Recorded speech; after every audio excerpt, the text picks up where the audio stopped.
শীতের দুপুরে গরম ভাতে ফুলকপি আলু দিয়ে খয়রা মাছের ধোঁয়া ওঠা ঝোলে একবার খেলে সেই স্বাদ মুখে ভোলার নয়। সেই রেসিপিটি আজকে তোমাদের সাথে শেয়ার করতে চাই। কাছে দূরে দেশে ও দেশের বাইরে সবাইকেই রেসিপিটি দেখার জন্য অনুরোধ রইল। ফুলকপি আলু জলে সেদ্ধ করে নিয়েছি। সেদ্ধ করার সময় সামান্য নুন দিয়েছি। খয়রা মাছ নিয়ে নিয়েছি। নুন হলুদ ভালো করে মেখে নেব।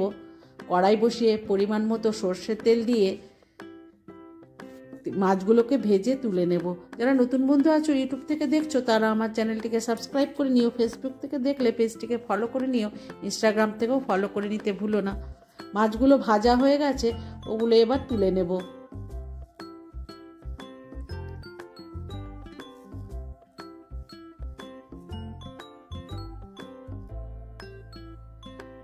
ওই তেলের মধ্যেই গোটা জিরে ফোড়ন দিয়ে দেব।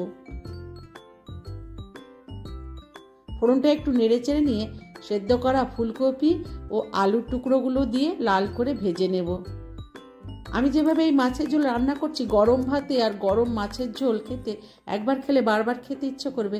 আমার রান্নাটি ভালো লাগলে বন্ধুদের মধ্যে শেয়ার করে দিয়ে একটি লাইক করে দিতে ভুলো না।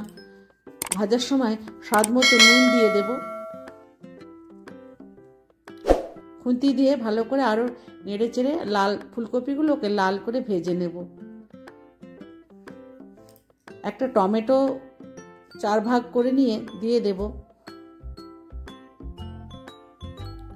পরিমাণ মতো হলুদ, লঙ্কার গুঁড়ো, জিরে গুঁড়ো ও সামান্য জল দিয়ে ফুলকপি আলু দিয়ে মশলাটাকে কষে নেব। কষা হয়ে গেছে, দেখো একদম জলটাও টেনে এসছে। পরিমাণ মতো জল দিয়ে দেব। খুন্তি দিয়ে নেড়ে চেড়ে নেব। ঝোলটা ফুটে উঠেছে, ভেজে রাখা মাছগুলো দিয়ে দেব। বেশ কিছুক্ষণ নেড়ে চেড়ে নেওয়ার পর ওপর থেকে 4টে কাঁচা লঙ্কা চেরা দিয়ে দেব। ওপর থেকে বেশ কিছুটা পরিমাণ ধনেপাতা দিয়ে নেড়ে চেড়ে নিয়ে আর একটু সময় ফুটিয়ে নিয়ে নামিয়ে নেব। আমি যেভাবে রান্নাটা করলাম, একবার বাড়িতে এইভাবে খয়রা মাছ দিয়ে ফুলকপি দিয়ে রান্না করে খেয়ে দেখো। আশা করি ভালো লাগবে। সবাই সুস্থ থাকবে, ভালো থাকবে। পরবর্তী রেসিপি দেখার জন্য আমন্ত্রণ রইল। আমার তো খিদে পেয়েছে, আমি খেয়ে নিলাম। তোমরাও খেয়ে নিও এভাবে রান্না করে। ধন্যবাদ।